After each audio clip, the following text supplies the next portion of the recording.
2024ನೇ greater Bengaluru ಆಡಳಿತ ವಿಧೇಯಕ ಮಂಡಿಸಲು ಅಲ್ಲ ಒಂದ್ ನಿಮಿಷ ಶಿಸ್ತಿಲೈನ್ ತೊಗೊಳ್ಳಿ ಆಮೇಲೆ ಇದನ್ನ ಮಾಡೋದು. ಇದು ಮಂಡನೆ ಮಾತ್ರ ಅಲ್ಲ ಮಂಡನೆ ಮಾಡ್ಲಿಕ್ಕೂ ಅಷ್ಟೇ ಚರ್ಚೆ ಇಲ್ಲ ಇದರಲ್ಲಿ. ಬಿಲ್ ವಿಚಾರದಲ್ಲಿ ಏನು ನಮ್ ಜೊತೆ ಚರ್ಚೆ ಮಾಡಿಲ್ಲ. ನಮ್ಮ ಸರ್ಕಾರದಲ್ಲೂ ತಂದಾಗ ಮತ್ತೆ ಚರ್ಚೆ ಮಾಡಿ ಎಲ್ಲಾರನ್ನು ವಿಶ್ವಾಸಕ್ಕೆ ತಗೊಂಡು ಕಾಯ್ದೆನ ಮಾಡೋಂಥದ್ದಾಗಿತ್ತು. ಇವತ್ತು ನೀವು ಏಕಾಏಕಿ ನಾವು ಎಲ್ಲಾರನ್ನು ಮಾತಾಡಿಸ್ತೀವಿ, ಎಲ್ಲಾರನ್ನು ವಿಶ್ವಾಸಕ್ಕೆ ತಗೊಳ್ತೀವಿ. ಮಾತಾಡಿ ಅಲ್ಲ ಎಲ್ಲಿ ಮಾತಾಡಿದ್ದೀರಾ?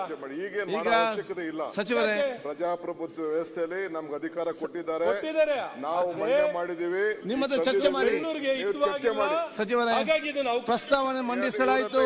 ಈಗ ಪ್ರಸ್ತಾವನೆ ಸಭೆ ಮಧ್ಯಕ್ಕೆ ಹಾಕುತ್ತೇನೆ. ಪ್ರಸ್ತಾವನೆ ಹೀಗಿದೆ: 2020 ಸಾಲಿನ ಗ್ರೇಟರ್ ಬೆಂಗಳೂರು ಆಡಳಿತ ವಿಧೇಯಕವನ್ನು ಮಂಡಿಸಲು ಸಭೆ ಅನುಮತಿ ನೀಡಬೇಕು. ಪ್ರಸ್ತಾವದ ಪರವಾಗಿರೋ ಹೌದು ಎಂದು ಸೂಚಿಸಬೇಕು. ಪ್ರಸ್ತಾವದ ವಿರುದ್ಧವಾಗಿ ಇಲ್ಲ ಎಂದು ಸೂಚಿಸಬೇಕು. ಪ್ರಸ್ತಾವ ಹೌದು ಎಂದು ಭಾವಿಸುತ್ತೇನೆ. ಪ್ರಸ್ತಾವ ಹೌದು ಪರವಾಗಿದೆ. ಮಂಡಿಸಬೇಕು.